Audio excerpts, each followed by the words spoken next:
A NASA spacecraft and defunct Russian satellite have safely passed each other, according to the US Department of Defense, just hours after it warned of the risk of a potential collision.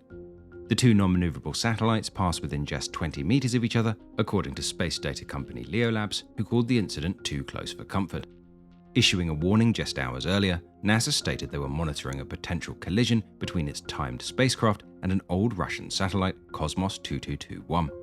Although they said the satellites were expected to miss each other, NASA was clearly still concerned, warning of the possibility of significant debris generation.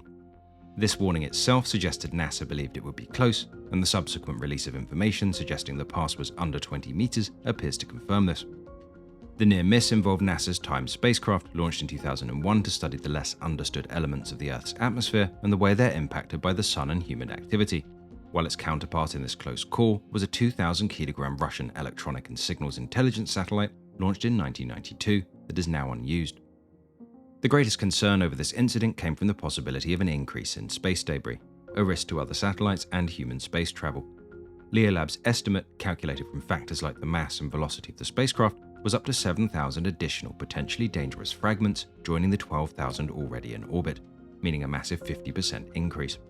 The company added that the event was notable for its rarity, with only 6 other similar events occurring in the past 2 years.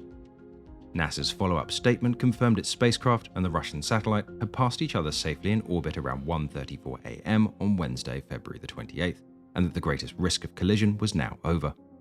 While the two non-maneuverable satellites will approach each other again, this was their closest pass in the current predicted orbit determinations, as they're gradually moving apart in altitude.